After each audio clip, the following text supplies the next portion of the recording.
السلام علیکم ورحمۃ اللہ وبرکاتہ۔ محترم ناظرین کرام، امید ہے کہ آپ خیریت سے ہوں گے۔ اللہ آپ کو ہمیشہ خوش رکھے۔ ناظرین کرام، اگر کوئی شخص پہلی رکعت میں سورۃ الناس پڑھ لے تو بقیہ رکعت میں پھر کیا پڑھنا چاہیے؟ تو اس سلسلے میں آپ کے سامنے دو مختصر فتوے پیش کر رہا ہوں۔ اس سے پہلے آپ سے گزارش ہے کہ ویڈیو کو آخر تک ضرور دیکھیے گا، اور چینل پر پہلی بار آئے ہیں تو چینل کو سبسکرائب بھی کر لیجئے گا۔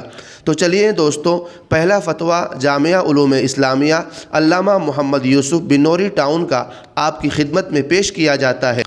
چنانچہ جامعہ علوم اسلامیہ علامہ محمد یوسف بنوری ٹاؤن سے کسی سائل نے سوال کیا ہے۔ نمبر 1، 4 رکعت نماز سنت میں اگر میں نے پہلی رکعت میں بھول کر سورۃ الناس پڑھ لی تو باقی کی 3 رکعتوں میں کیا پڑھوں گا؟ نمبر 2، فرضوں کی 2 رکعتوں میں سورۃ الناس پڑھ سکتے ہیں یا نہیں؟ یعنی 3 آیتیں ایک رکعت میں اور 3 آیتیں دوسری رکعت میں۔ چنانچہ جامعہ کی طرف سے ان سوالوں کا جواب دیا گیا ہے۔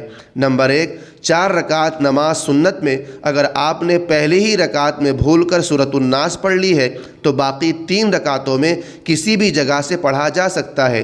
قرآن کی ترتیب کا خیال رکھنا صرف فرائض میں ضروری ہے، سنن اور نوافل میں نہیں ہے۔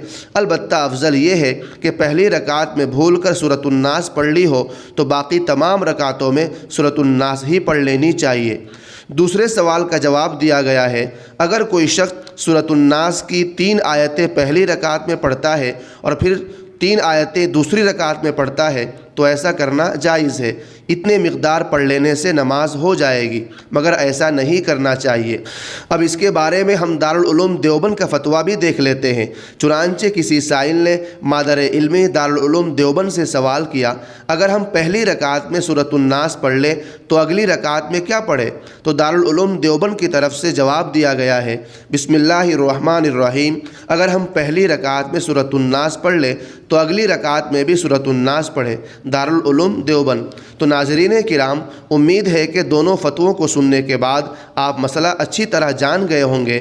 آپ سے گزارش ہے کہ اگر ویڈیو اچھی لگی ہو تو لائک اور شیئر ضرور کر دیجئے گا، اور چینل پر پہلی بار آئے ہیں تو نیچے سبسکرائب کے بٹن پر کلک کر کے چینل کو سبسکرائب ضرور کر لیجئے گا۔ شکریہ۔ السلام علیکم ورحمۃ اللہ وبرکاتہ۔